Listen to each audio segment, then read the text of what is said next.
What's up, everybody? Welcome to the House of Mario, the award-winning Nintendo podcast, backed by 120 Power Star rating, and the doors to episode 105 are open. I'm your host, Drew Agnew, and joining me once again is the very healthy, very not full of coldness, Bryce DeWitt. Okay.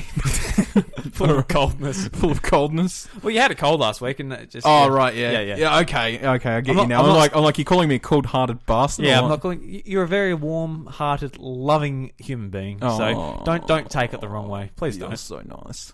I know. I'm Beautiful. Nice. Beautiful, yeah. Beautiful. And today on the show, we're going to be talking about a response from Masuda about the recent Pokemon controversy, quote unquote, and some other little bits of news and stuff that we're going to get into. Yep. Very briefly on the Pokemon stuff, mind you. Yeah, very briefly. We did talk about it a couple of weeks ago in detail. Yeah. So we're not going to bore you with that again. No. But Bryce, unfortunately, we do have to touch on some very sad news that has sort of swept the Nintendo community last week. Yep. And I'm going to throw it over to you to sort of talk about it a bit, because you're very in touch with everything that's going on. So okay. So doubtless that anybody doesn't know what I'm talking about. I think the internet's pretty aware of it for the most part, but someone in the Nintendo community has unfortunately passed away due to mental health issues. Committed suicide. Desmond Amafa, aka Etika, from the Etika World Network, has passed away, and this was a huge deal. And I mean, it has been for months. He's had a lot of mental health problems for months. I followed him pretty tightly. I liked what he did. I liked his reactions. I liked him playing video games. I liked him doing the stupid shit he did on stream. It's just a fun personality to exactly. watch. Yeah. And I mean, everybody that met him in real life has said so. They've never seen him as a terrible human being or nothing like that. He's always been fairly upbeat, and he's always sort of been in tune with his community. Mm-hmm. He's always, pushed his thing. The Joy-Con boys, everybody loved it. His subreddit's still mourning pretty hard. Yeah. Well, to put it bluntly,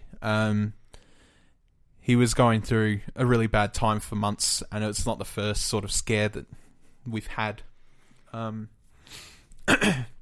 He went through a lot, from being detained for 48 odd hours on mental health issues, and he was released from that, and then he tarnished his YouTube channel,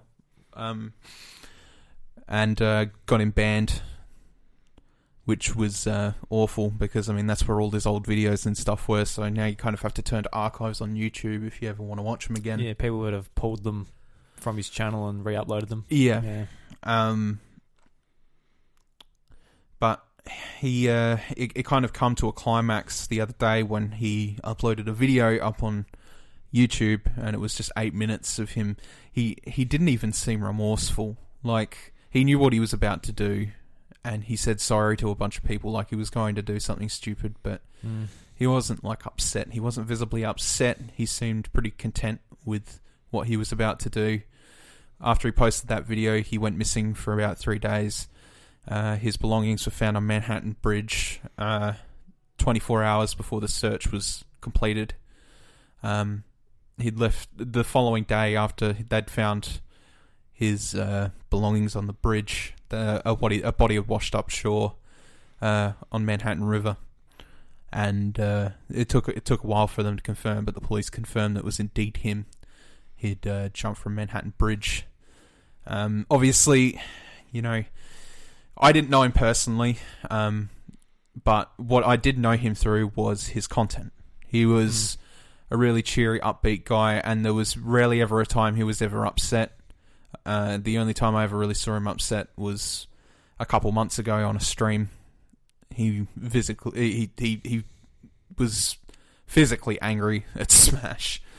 And he was having a really shit time with that. But regardless, I mean, even I reckon Boogie sort of put it. It wasn't Boogie. Boogie did something really bad in terms of that, I should say. Oh, did he? Yeah. Look, he. I keep up to date with Boogie, but he'd said something like, he said something really out of poor taste, and then he tried to recoup from it. Yes, he did. He did something really stupid on Twitter. That seems out of character because he's an advocate for sort of mental health and that. Yeah, well, yeah, no, he. Okay. While Etika was alive, he did something stupid. Okay. I actually meant Review Tech USA. Review Tech USA sort of put out that he's not going to do anything. Oh, so not Boogie? No, not Boogie. I'm saying like Review Tech USA did something nice. Oh, did nice. Yes, Boogie did do something wrong. Yeah, okay. He did something very stupid, and he got a lot of backlash for it. Okay. But Review Tech USA kind of put it bluntly, and he said, "Look, there's not going to be a whole piece of content dedicated to this. What I have to say will be on Twitter." And he basically just said, "You're all idiots to a degree, like making jabs and jokes at this person like it wasn't going to affect them. It's pretty obvious it did." For months he was berated on Twitter by people insinuating he was a clown and that he was being stupid and that he was being dumb and that people didn't believe that he was actually going through shit, and he was. Yeah, a lot of people are like, you're just doing this for attention. Yeah, exactly right. Just rubber shot that. And that's exactly what Review Tech said. He said, "Do you really believe it now that he was doing it for attention? Why did he need attention?" He said, he surpassed my channel within a year, and I'd started in the game like way back. And he also said that like his streams were getting 50,000 concurrent viewers. He didn't need attention. If he needed attention, then maybe, but there's no way he needed attention. And for the most part, if he's doing something like that, he's going to be getting attention from the audience that's already existing. Yeah. Well, Etika got a lot of attention through meme value because people were using his reaction as meme clips and stuff like that, which could have been a contributor. Maybe. Just how expressive he is. Yeah, exactly. Like, he was if he's excited, you'll see that he's excited. If he's angry, you'll see that he was angry. He was a stupidly expressive person. Like, it was absolutely crazy. Like, how much energy this man brought to content, and everybody loved it. Like, even if they weren't like super hype on Nintendo and all that, but like even just the stuff that he put out that was non-Nintendo, he loved. He loved being that paragon in a community of like just happiness and excitement, and he was really good at that. His content for years was fantastic, and it was dwindling in the end, but when he had his good day, he was still just as good as he was before. And this whole thing, like I'd already posted about it twice because, to be completely honest with you, it hit me hard for 48 hours. I was just like, shit, this person's gone. Yeah, well, just from my experience, I saw on Twitter that he was missing, and I saw like a couple of our friends, like Nintendo gurus, and a few of people within this community being like, "Oh shit, I hope he's okay." Like, putting their prayers out for him. I'm like, "Oh god," like because I know what previously happened. Like we've had scares in the past with him saying things, and I woke up in the morning and the news was. It was already out there that it had happened, and it's just devastating. And I mean, I probably should be more prepared for this, but I think it's important to note that in light of this, that Etika clearly needed help. He obviously didn't want to seek it for himself. He told a lot of people that he was fine, and he clearly was not fine. So if you're ever thinking terrible thoughts, like you're going to do something stupid to yourself, it's really not good to bottle it up, and you should seek help, even if it's not from professional standards, but from a friend. Just something. Like, it's really sad, but he was lifeless in the end. It was clear. He knew what he was going to do, and he was dead set on doing it, and it happened. And I don't think anybody, and especially if somebody's listening to this who has had those thoughts before, nobody wants to see your life go to waste like that. You might be hurting, but you have to remember that there are also people that will hurt for you once you're gone. Oh, yeah. And it's very important that you try to take care of your own mental health. There's hotlines, whichever country you're listening from.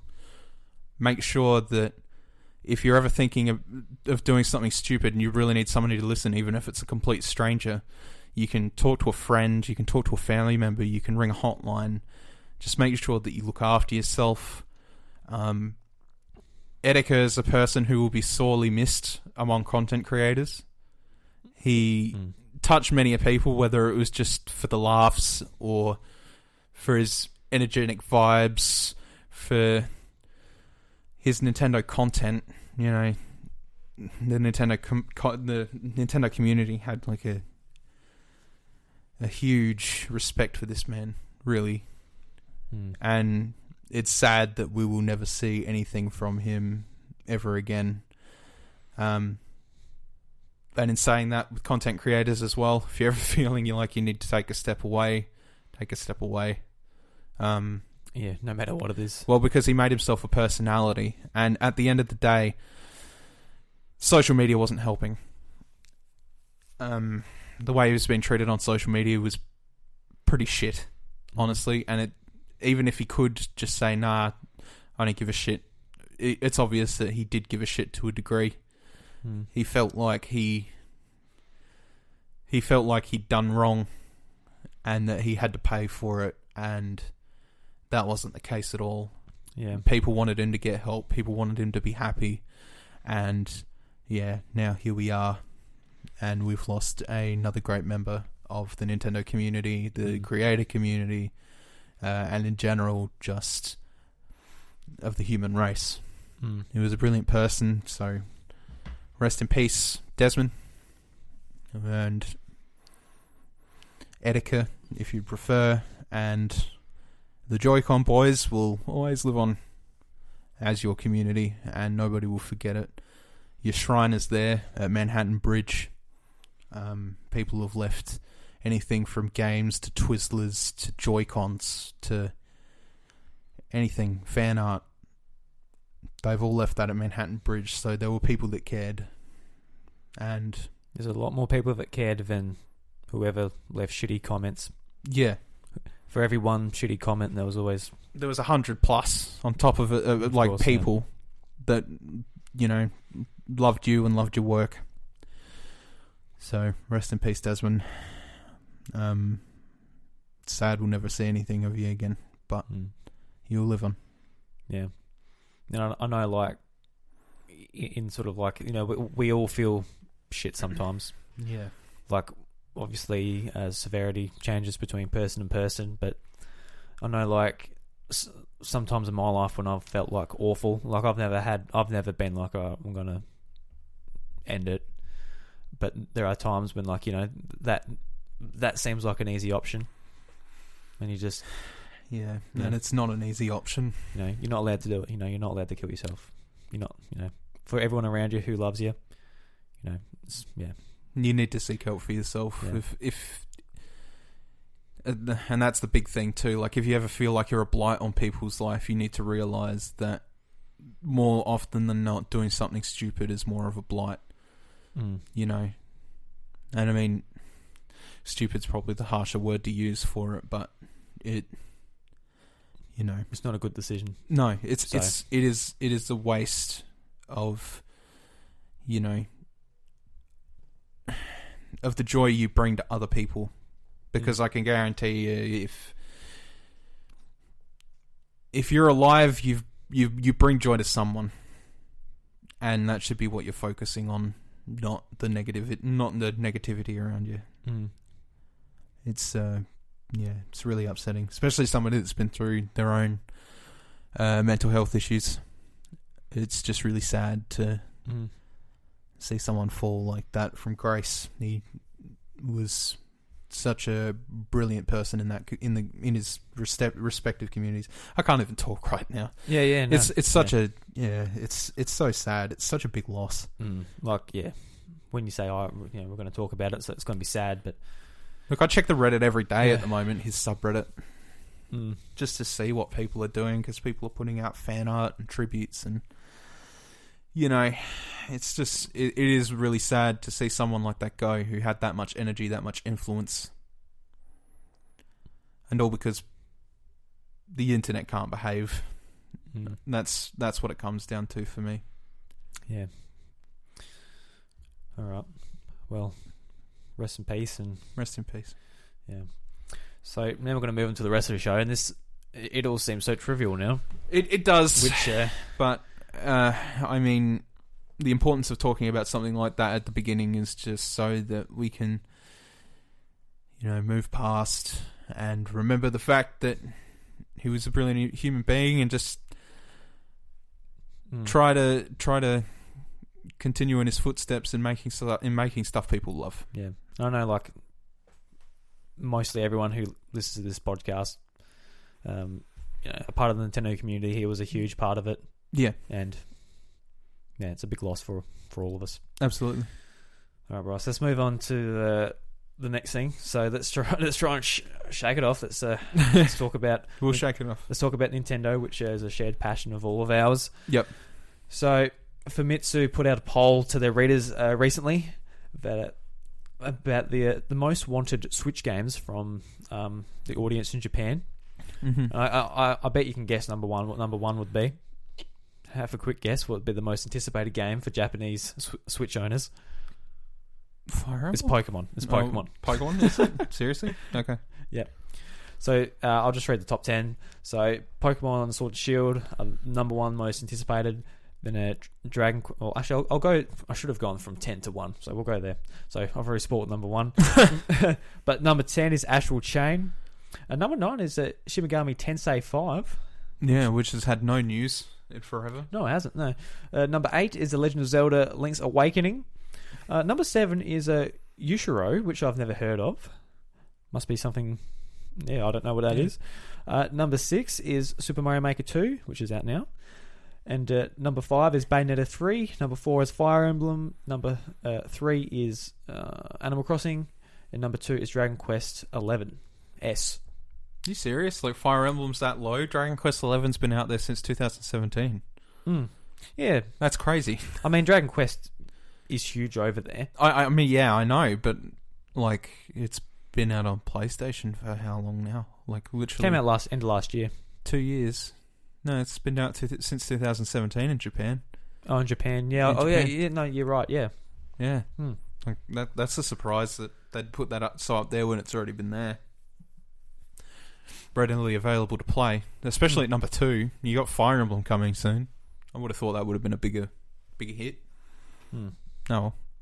Yeah. Oh well. That's the thing. Like after that conversation, just like, oh, well, there you go. do we really care at the moment? No. Oh no, we need to get our mood up a bit. Knock knock. Who's there? Goose. Goose. Who? Goose the goose. I don't know. Jesus Christ. No, it's just, I don't know. Like I just think. I just thought Fire Emblem being something that was obviously Japan exclusive for such a long time probably would have held the reins on top of that being Nintendo exclusive as well. Yeah, I would have thought so. Over Dragon Quest 11? Yeah, if you would have thought like the real keen people would have already bought it. Oh, yeah. And played it through it. Well, maybe like, they're that keen for it again with all the new features and everything. Oh, look, yeah, maybe the 2D mode might grab people's attention and stuff. I don't know. So, next up is Nintendo's considering expanding the Nintendo Switch Online games library. So, at the moment, we're getting NES games, and everyone's hoping for Super Nintendo games, and etc. etc. It better be Super Nintendo games. And this is from My Nintendo News, but the quote here says, "Well, I can't give any new information about further classic hardware, etc. here. We are thinking about expanding the NES software lineup on the online service in other ways of providing them. We understand your desire to play past products. Yeah. So, cool. Do you? Like... So that was a Nintendo representative. It didn't actually leave like a name or anything. But do you really understand that? Like... That was the big thing about Virtual Console, is people could buy old Nintendo products and play them, but now we're in a situation with the Switch where we're only getting the NES game updates, and yes, they're good, like, for the most part, but I think the thing they fail to understand is that, like, with introducing this online service, it was probably a good idea that they did it with a whole bunch of Nintendo games and not just NES games. I don't think anybody's that... like, frivolized to go back and play a whole handful of NES games. They'll pick a couple out of them and be like, cool, I've played them, you know? But, yeah, I mean, Super Nintendo, again, has been a demand for a long time. Nintendo 64 would be good on there. It'd be great on there. It'd be so good, but, yeah, I think, like... Especially now, we're just getting, like, the sort of dregs, getting, like, volleyball. Yeah. It's like we're not... Who's going to sit down and play volleyball... No one. On the fucking Nintendo version. What they really should have 30 years considered... ago.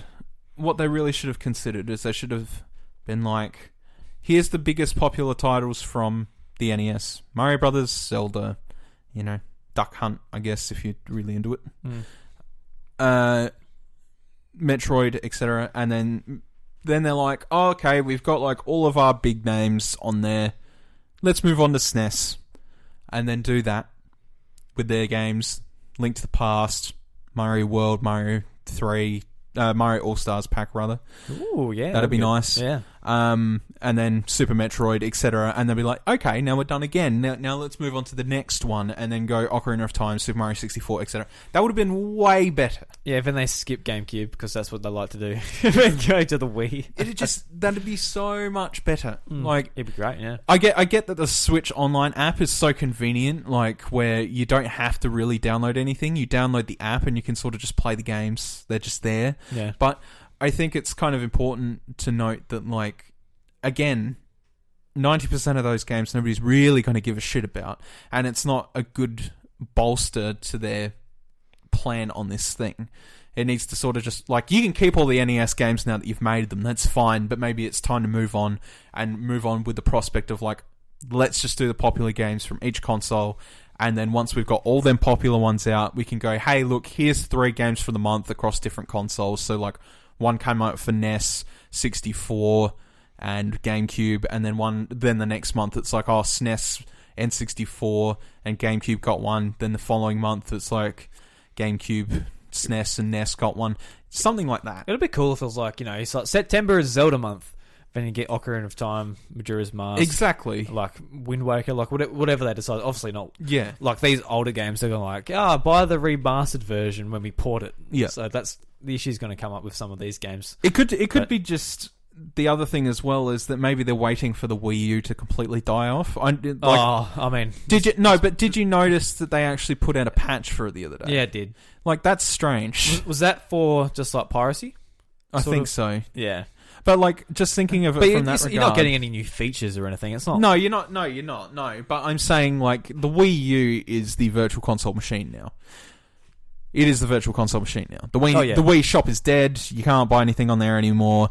Then you've got... you've got the mini consoles, but they're not doing them anymore past the SNES. Yeah, and you can't add to them either. You can. You can. Nintendo... Don't lie. As far as Nintendo goes, they think you can't add to them. Yeah, exactly. Yeah. Okay. And yeah, I think it's just in the matter of prospect of, like, really, it'd just be smarter to add the more popular titles than going from there. You'd be selling your service so much better. People would totally buy into it if they had that. If you're not going to do Virtual Console at all, you know, that's fine, but do it through this system. I can't believe we're like 3 years into the Switch and we're like, where's Virtual Console?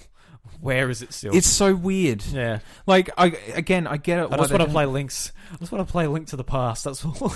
Yeah, they don't... on my Switch. They don't want to go and put it on the shop. That's fine, but you need to put it up there in some form, and you need to work on it, and then that'll get people intrigued. You're not going to get people intrigued adding even more NES titles. It's really just going to start pissing people off. This online service, they pretty much just put like a snail down. Like, there it goes. Yeah. There it goes. But it starts like going the opposite. It starts turning around like, no.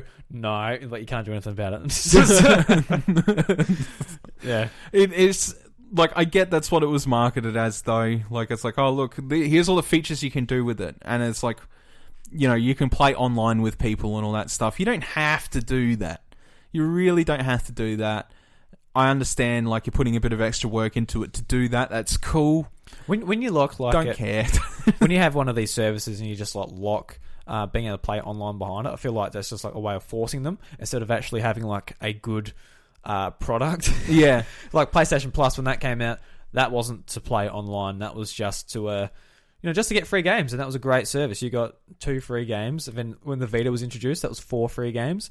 And the PS4 was introduced, that's 6 games, whatever. Until they discontinued the Vita and the PS3, didn't they? Yeah, so, like, obviously when the PS4 came out, they locked online play behind that. Yeah. And that was a way of just like, all right, now you have to subscribe. Yeah. And, like, with Nintendo, it's like, I don't think they're that confident in what they're offering, so it's just like, lock it behind... lock online play behind it. And I mean, to be fair, there has been some good deals. I mean, I took advantage of the coupons for the first time. Yeah. The other day when I bought Mario Maker 2. Yeah. Which we haven't actually talked about, really. The show's off the rails. We've been derailed, haven't we? I honestly, like, I didn't expect to be, like, affected this much by having that conversation with you, but... Yeah. Yeah. But anyway. Yeah. For half the price of, like, a normal general subscription. Sorry, I'm trying to steer away from it. Yeah. The half the price of the general subscription of most other consoles subscription boxes. Not only the fact that, like, if you were already a Twitch Prime subscriber, you got 12 months for doing nothing. So I got 12 months for just being cool. Yeah, man. You know, like, I have Twitch Prime for the benefits that I get for Twitch Prime. Being Amazon's bitch. Yeah. You know, so that's good. That's all good and well, and that's great and stuff like that. But I think it's just like, the more you try and market this service, basically you're saying, hey, you're just paying us for the online play, because the NES games are cool, but they're not something you're going to sink hundreds of hours into. And when we initially played them, we were actually impressed with how it worked with playing online with one another. Yeah. We're actually impressed, but it's like, at the end of the day, it's like... It's an NES game. It is an NES game. Like, you know, we'll go and play, like, original Legend of Zelda, original Metroid, the original Mario, 1, 2, and 3. As somebody that started playing in that era, though, like, as I am, that was just so much more fun to do in front of a TV together. Yeah. Like with NES games. There's no appeal to do it online. Yeah, I mean, they capture it pretty well, though. They do. With, like, online. They capture it well, but, like, those kind of console gaming experiences back in the day were best on a lounge room. Well, no one's stopping you. You can come over and you can play some bloody Legend of Zelda with me. Sure, but my point is how is that different from just saying, look, here's the NES games, and then you can just play them. We're not going to bother putting online features in them, which people wouldn't really give a shit about for the most part. I've never seen anybody praise them for having online features on NES games. I feel like it was just us. That time we were impressed with how it worked. I thought it was good. I never actually heard anyone else say, "Oh, it's actually pretty good." I do think it's a cool thing that they've done with it, but I don't think it's necessary. And I think what's more necessary is having a virtual console on the Switch, whether it's through this app or not. They need to just call it the Switch Online app, and you should just be able to play games from a bunch of generations on it, and you'll be sweet. You know, during the Wii U era, we were wondering for ages, like, our main concern was, like, are we getting GameCube console games on Virtual Console? Because the Switch, the Wii U could do it, but it never happened. We got GBA games and DS games for some reason. That was actually great, though. Like, oh yeah. DS games on the Wii U was actually a pretty cool idea. I'm not butchering it, because, like, they put some good ones up there too, but, like, it was just confusing. Playing Mario Kart DS on my TV, and it's like, I can't really see it. Glory was fantastic. It's actually pretty cool having like the top screen as the TV and the bottom screen is like the touch screen. Yeah, the touch screen is really cool because like Mario Kart DS is one of my favorite Mario Kart games. Yeah, I'm like, I might stick with Mario Kart 8 on the Wii U here, but hell, it's here. It's Mario Kart DS. Mario Kart DS. Yes. So yeah, I think that's just what they need to do going forward, and I really hope that that's the way it ends up going. We just don't need more NES games. I think they need to focus on the fact that people are missing Virtual Console because that's been the case for a long time. So if you want to keep doing it this way, Nintendo, just do it, but do it with all your consoles that you can feasibly put on the Switch. Yeah, I'd like Don't just put it with NES games. It's dumb. Because really, they shouldn't be. If it's a subscription service, they shouldn't be leaking them out so slowly anyway. No, it should be monthly, and it should be across multiple consoles. It is. Game Pass does it, for fuck's sake. There's no reason they can't. Yeah, they could put up 2 a month. I don't give a shit, but make it across all consoles, not NES, please. I don't want to play fucking volleyball. Please. Please, I don't want to play volleyball. No. All right.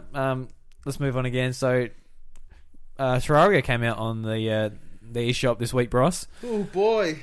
And so, how much do you reckon it's worth? How much do you reckon the Switch tax has put onto it? Well, okay. I'm just going to preface this by saying that I already know the answer, but I also want to add additional onto it that Terraria is a great game. And it is filled to the brim with content. It's had plenty of free updates over the years, and it was a game that you can buy on Steam for $15 and PlayStation for $20. So that's cool. But I'll let you reveal the price of the Switch version. So the Australian price for Terraria is $60. $60, which is a huge inflation from other platforms that's that's available. Nearly triple the price of the PlayStation. Let alone the PC version. I've played Terraria and I think it's a great game, but $60. You've given all that content out for Terraria for free over the years. It's basically like saying, hey, we've got a completed Terraria now, and we're going to charge you for the content everybody else has been getting for free.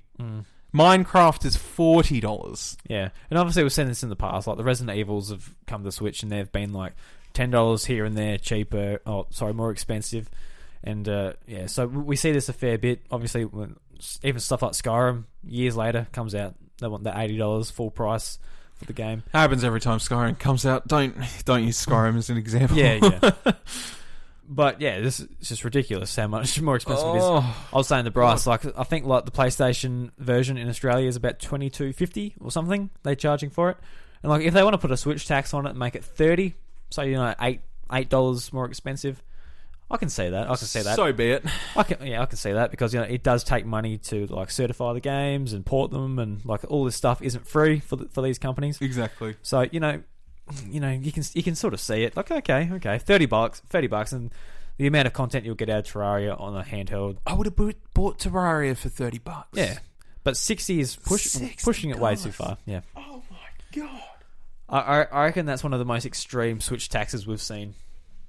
I think it is. The most. I think it is just the most extreme Switch tax I've ever seen in base period. There is no way that is not. Look, what kind of hurdles did they jump through that cost them so much money that they have to tack on an extra $40? Yeah, well, something went down there. Oh my god.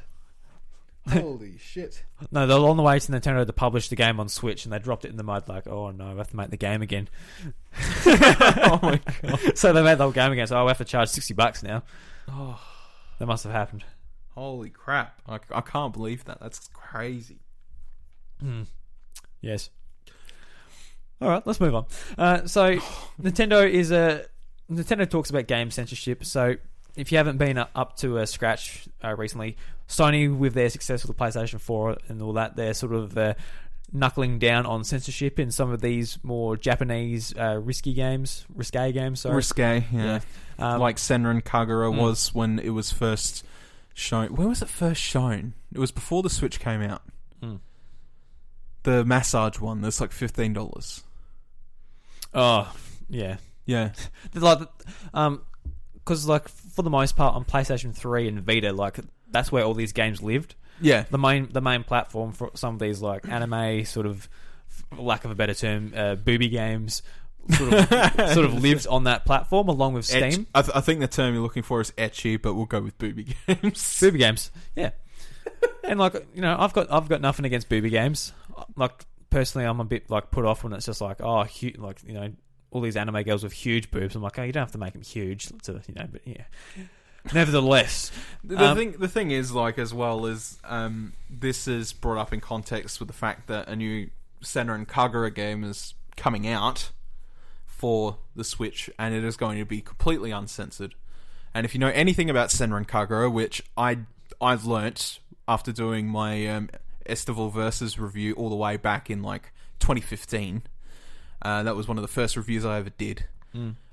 Is that Senran Kagura has no chill, and you will see nudity in it. This game that they're talking about when it comes to the fact that this new president of Nintendo in Japan is like, okay, no, don't worry about censorship. We're not having censorship on the platform anymore. Like this is going to be a pinball game with boobies. It is sort of concerning. Like, you know, for the audience that wants these games, the main platform that, you know, these games have been on in the past is now like, no, we're being more, you know, mainstream, more friendly towards you know, just our mainstream vision. Yeah. So Furukawa, he said in a recent shareholders meeting, he said, quoted saying, Nintendo, as with third parties and their software, applies for an objective rating from third-party organizations prior to release. If platform holding companies choose diversity and fairness in game software, would be significantly inhibited. Yeah. We will provide parental controls that can be used to apply limits. So it's just like, which is how it should be. So like, kids shouldn't be seeing this, but, you know, we've got tools there to sort of monitor it. So parents, and they're very big. They've done the whole route with their system. They've got it integrated with mobile and everything. So look, fair enough. And Xbox has the same stance too. It's just sort of Sony that's sort of like, all right, we want to be like real, I guess, mainstream. And we don't want to be seen as like just like the anime booby platform, I guess. Yeah, I think the thing is, though, as well as video games as a medium, and don't take this the wrong way, because I personally do not indulge myself in games like that. I've only ever done so for a review. But review quote. Review. Well, the whole review ended up just being comedic, because that's, like, while it wasn't a bad game, it was okay. It put so much into its fan service that you couldn't not make it comedic. Yeah. And try to make it PG friendly enough reading. I did some dark shit in this game. The medium as a whole is growing, and obviously there has been a lot of call for those type of games to just be okay. Obviously, in the past in Japan, there's been really bad taste stuff coming out there. Like, there's like basically a redacted crime simulator where you redacted crime young women. Oh dear. And that is not good. No. And we obviously don't want that on the platforms. We don't want that happening. But general expressivity, if people like being risque and doing that type of thing, they want to make a game around that, it's important that the effort and time that they put into that work that they so want to do is supported in some way. Because there will be people that will buy it, and there will be people that will want to play that sort of thing. And that's perfectly fine. And that's, again, where the parental controls come in, and why Nintendo are prefacing this with, we have parental controls, is because parents do need to pay attention to what their kids are playing, and we've said this plenty of times in the past. And especially if they want games like that to come to the platform, the last thing they want is mothers writing letters to Nintendo saying, why is my son playing a booby game? It's like, well, why are you letting your son play a booby game? It's the parental controls are right on your smartphone. That's exactly right. I want to put attention to stuff like Subverse Have you ever heard of Subverse? I haven't, no. It was a Kickstarter project that recently hit way past its stretch goal. I think its stretch goal was 200,000 for the complete experience. Mm-hmm. They ended up hitting about 1.5 million, I think. Jesus, wow! And it is basically it is like a whole mashup in one. It's like a twin stick shooter and a tactical RPG as well. And it is centered around the fact that it's fairly comedic, but you are the captain of a spaceship, looks like a giant butt, and your entire crew is attractive women from around the galaxy. It has its own story mode and stuff like that, but there are sex scenes, full-on sex scenes.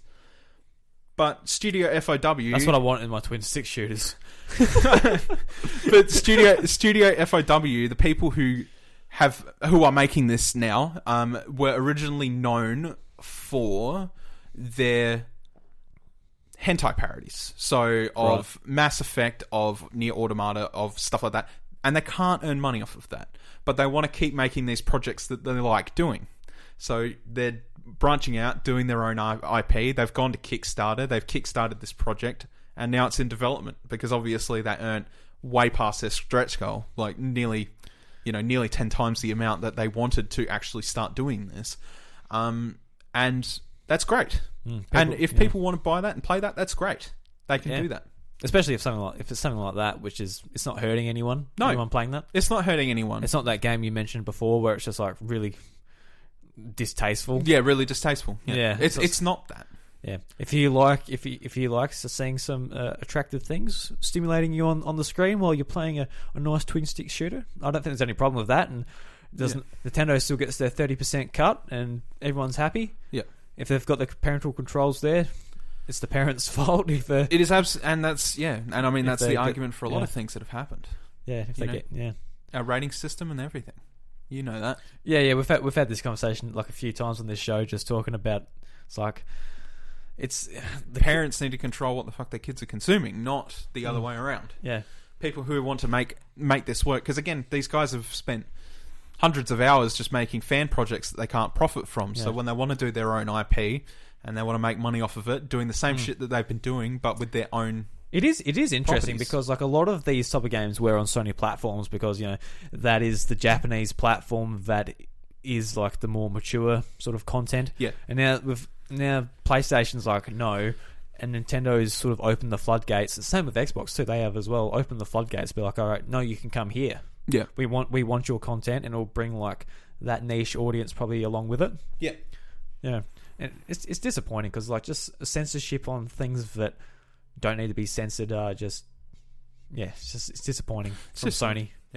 Yeah. Oh well, I guess we'll play something else like Pokemon. Oh shit. That was an awful segue. That's just So, Bryce, we said we weren't going to talk about this Nationaldex thing until we got a response, and we now have a response. Yep. So I'll read it out. This is from Junichi Masuda, the producer on Pokemon Sword and Shield. Also, if you haven't heard sort of our opinions on all this, we talked about it on episode 103. Not a whole episode. It was like most of an episode. Pretty much a whole episode. But we were pretty fired up about sort of the lack of Pokemon in this game because we felt like it's going to affect the post game and future renditions of the games. Yeah. Yeah, and we still stand by them. I don't think it's changed. We have settled down. Oh yeah, we've settled down. I'm still not happy about it, but I've definitely settled down. So it's just a real quick sort of statement. So Masuda says, thank you to all of our fans for caring so deeply about Pokemon. Recently, don't you laugh, you bastard. I take it by that laugh. Bryce here doesn't agree. But he says, recently I shared the news that some Pokemon cannot be transferred to Pokemon Sword and Shield. I've read all of your comments and appreciate your love for and passion for Pokemon. Just like you, we are passionate about Pokemon, and every one of them is very important to us. After so many years of developing the Pokemon video games, it was a very difficult decision for me. I'd like to make one thing very clear. Even if a specific Pokemon is not available in Pokemon Sword and Shield, that does not mean it will not appear in future games. The world of Pokemon continues to evolve. The Galar region offers new Pokemon to encounter, trainers to battle, and adventures to embark on. We are pouring our hearts into these games, and we hope you look forward to joining us on this new journey. June 28th, 2019, Junichi Masuda. So that's what he has to say, and sort of with that statement, there's not like a lot sort of said, really. He just said nothing's changing. I don't know if he really heard us or not, but he's acknowledging it. Yeah. Yeah. I just think that really, at the end of the day, there's not much we can do about it. We wait. There's nothing we can do about it. See what happens, and if it turns out as bad as it's going to be, then fine. Whatever we could do was just voice our opinion. Yeah. He says that he heard it, but he says, but no. That's what he pretty much said. Yeah. Which is fair enough. It's his game. He does what he likes. But, yeah, still disappointed. Yeah, absolutely. I mean, again, there's not a ton we can do. We'll just write it out. Yeah. So, yeah, we're not going to say anything more on this No. until the games are out, we've played them, and we'll have probably a very in-depth sort of review discussion about it. Absolutely. Yeah. All right. Well, Bryce, I reckon we might make it a bit of a short episode this week. Bit of a short episode? Okay. But quickly, we should probably talk about what's going on next week, and then we'll be good. Yeah, so next week we're going to Adelaide to go to AVCon, which is the Anime and Video Game Convention. That's certainly right. Last year we went there and talked to some guests and did a episode with sort of multiple interviews in there. Sort of our approach to it this year, we're not going to be like doing the interviews as separate episodes and whatever we did last year. We're going to be putting it all into just one mega episode, and it's going to be basically us. It's going to be sort of more like I described it to Bryce like a vlog. Like you're actually coming along with us for the ride. So we're going to be starting off here. We're going to be like, you're going to hear our journey throughout the thing instead of us just coming here afterwards and talking about it. Yep. So should be fun. Yeah. Yeah. Looking forward to doing it. I'm looking forward to it too. And I know like last year it was our first convention as podcasters or whatever. And I feel like a bit more confident this year to go in there and talk to some people and get amongst the convention. Yeah, for sure. Hopefully it just seems a bit more lively than what we did last time, and that we can plan it out so it's smooth enough. Might be a bit of a long episode yet. It really depends. But it'll be a longer episode if you might want. Yeah, I'm hoping that like people will be interested in listening to it as an experience, if that makes sense. Like what we're going through with the convention. Yeah. So we'll be ambitious with it, and we'll see how it goes, I reckon. Yeah, we will see how it goes. So better for worse. So I would imagine that probably will just come up on the usual day. Yeah. You reckon it'll be done by then? Yeah, I think so. Okay. Yeah. If not, it won't be far off. Tuesday morning, Central Australian time. Yep. Depends on how late we get home. Yeah. Because we're coming home Monday as well. So yeah, and we also have some fairly exciting announcements for next week. Yes, we do. So pay attention to this RSS feed, my Twitter @iDruby, and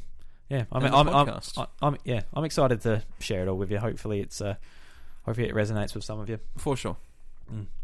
Anyway, Bryce, thank you very much for joining me on the House of Mario episode 105. That's like, hey mate, you're welcome.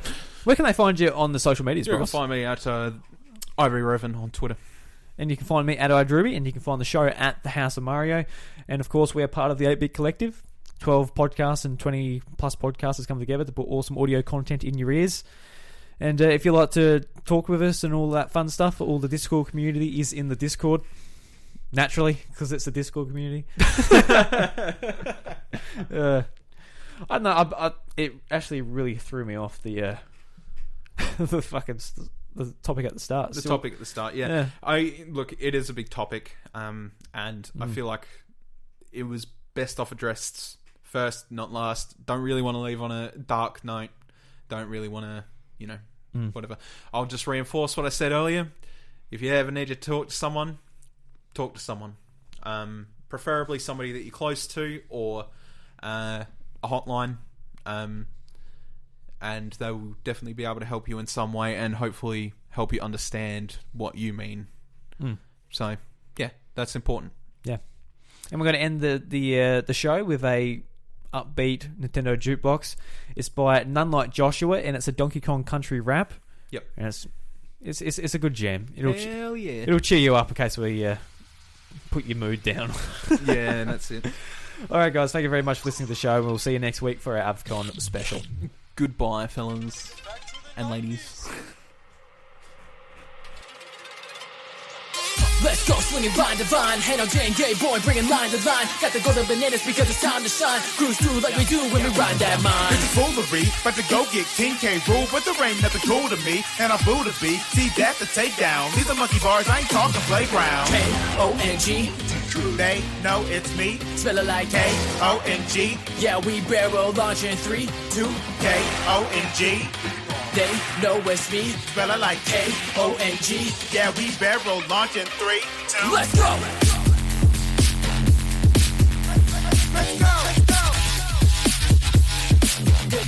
This shit is bananas. B-A-N-A-N-A-S. This shit is bananas. B-A-N-A-N-A-S. Make a barrel roll, I don't care where it'll go. Yeah, we coming to the top if we sharing the rope. When there's trouble in the jungle, I ain't scared of a foe. Any crocodile biting, I'ma wear as a coat. As a coat, no, I go and take a hat though. If you wanna step to me, I'll hit you with a back row. By the way, got a girl named Dixie. Got good hair, but she ain't no sissy. Going over heads of all our enemies and swimming underwater with the sharks, but it's our week. Running over vultures on the canopies, I'm high from towers, we blowing up like a TNT. Running out on rhinoceros and an ostrich. What an awesome twist. Better stay on guard, don't be too blinky. About to make you jump when I hit you with a winky. This shit is bananas. B-A-N-A-N-A-S. This shit is bananas. B-A-N-A-N-A-S. This shit is bananas. B-A-N-A-N-A-S. This shit is bananas. B-A-N-A-N-A-S. Let's go, how bananas gone. Can't roll catching my hands before the end of the song. I got a girl waiting like she candy con. Better save it now because you know we can't respond. Be the level, then I'm knocking my speakers. Bump so loud that you counted the meters. Old man, please don't be cranky, or I'm about to go primate like Mankey. K-O-N-G. They know it's me. Spell it like K-O-N-G. Yeah, we barrel launch in 3, 2. K-O-N-G. They know it's me. Fella like K-O-N-G. Yeah, we barrel launch in 3, 2. Let's go! Let's go! This shit is bananas. B-A-N-A-N-A-S. This shit is bananas. B-A-N-A-N-A-S. Wanna switch it up, hit me with a high five. Wonder if you beat as good drunk on my side. No hate, I'm just wondering. Ain't nobody gonna stop us like the Wonder Twins, yo. You a boss to get tossed and shot by my swordfish. Your ostrich flying non-stop from Congo to the Cram Croc. DK6, so should I have this hip-hop? Then I rap styles like a boss fight. All the competition like a criminal nigga, nobody. Who's the top, who will take him down? Hey, Gang K rule, I'll take that crown. Keep it alive, in the balloons, what a design. When I can do past all the sticks in the grass. You do rap, my steel kings, blowing some move back. Welcome to the jungle, man, we just proved that. Shit is bananas, B-A-N-A-N-A-S. This shit is bananas, B-A-N-A-N-A-S.